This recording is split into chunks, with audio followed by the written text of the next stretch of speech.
Thank you for tuning into our podcast. We are coming to you from South Hadley, Massachusetts. I am your host, Carrie, and joining me is Holyoke's very own local historian and creator of the historical tours of Greater Holyoke, Robert Queen. He offers both public and private tours, as well as presentations of the local canal systems, reservoirs, cemeteries, and churches, as well as various parks and streets in Holyoke, South Hadley, and Chicopee, Mass. Now you lead these tours and give these presentations yourself, is that correct? That's right, and this is part of my High Street tour. So today we'll be talking about the Empire Theater and its neighborhood. So tell us about the Empire Theater. All right, the Empire Theater was a theater on the fifth block of the High Street Historic District. It's the block just south of Appleton Street. And it was a place where theatrical performances took place. The first performance ever of anything, our first production there, was a Don Cesar de Bazan theatrical performance. It did theater, burlesque, it did opera, it did musical performances. It also, at the end, did Nickelodeon. So it was all over the place. It lasted from the 2nd of November, 1893 to the 22nd of April, 1915. It's about 23 years. And sadly, it didn't last. And we're going to talk about the design of the empire along the way. We're going to talk about its neighborhood somewhat. And we're also going to talk about what became of this great building. And it's sad because this was the true theater district of old-time Holyoke of the 1890s up to the 19-teens. It, along with the Grand and the Summer Theater across the street, were the center of a great production area. There was also the Essex Hotel there that housed many of the stagehands, the actors, and the musicians that would work at these theaters. The building itself was absolutely gorgeous, so we're going to talk about that next. And what was the design of the Empire? Okay, if you could see the outside design, it was made in the Romanesque style. It was 4 floors high, plus a gorgeous roof. But the inside was a high point. It had a sculpted opera-looking design, very much like an opera house. It had, like I said, 4 floors, and each floor had its own set of seats. The theater itself was towards the back on a large stage. And this is probably the grandest of all the old-time theaters of Holyoke.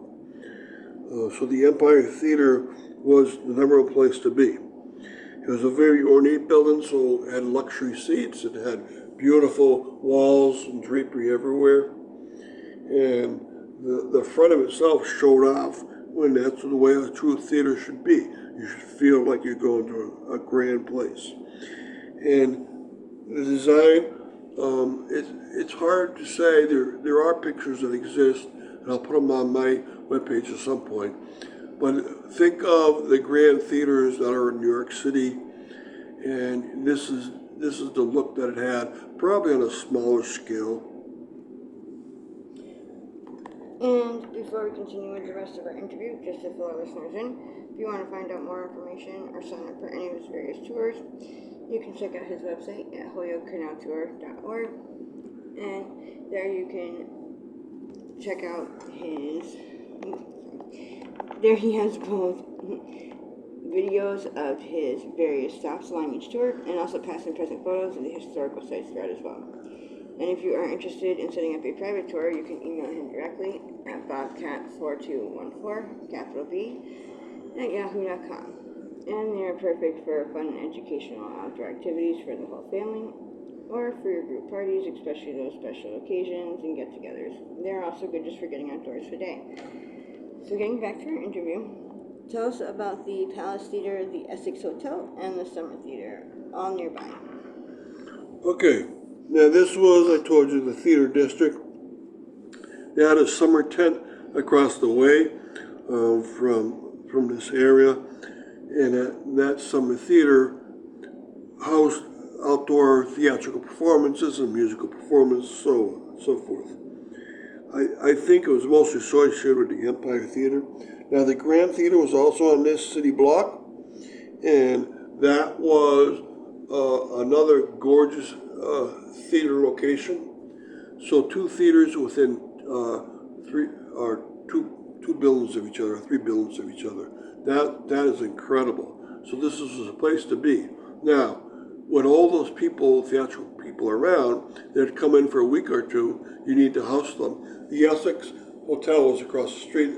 Its original name was the La France Hotel, and it was an 8-block structure, and it was quite grand itself, and that's where the actors, the managers, the stagehands, the musicians, and so forth would live for the duration of the performance, maybe a week or two, and then they'd move on to Hartford, Boston, or New York City. So Holyoke was a great stop because the people were so interested in culture in whatever manifestation it was. Now, sadly, all of this did not last, and we'll tell you about that. And what became of the Empire? Now, this was the heyday of theater during the 19 teens, but both the Empire and the Grand, and eventually the Essex Hotel, would go away. How? To the theaters by fire. In 1919, the Grand Theater caught on fire. In 1915, the Empire Theater caught on fire on 22nd of April of that year. A very large fire destroyed the whole building. By 1919, a substitute was built without a theater, and it would be a 2-floor structure, ground floor being a store, and the upper floor being administration or offices. And the summer theater went away, and eventually, about 12 years ago, about the year 2012, the Essex collapsed, and that made front page news in a lot of places because it's not typical of a building would collapse on its own, but it wasn't being well taken care of. Holyoke didn't have the money to take it down, and so it too was eventually gone. But the big one, of course, is the Empire Theater. That was a great loss, and it served for 23 years as the best theater in Holyoke. And, well, one thing that you might know is that movies were starting to take over anyways, so theaters were going out of fashion. And so, but it's too bad because this is a beautiful theater.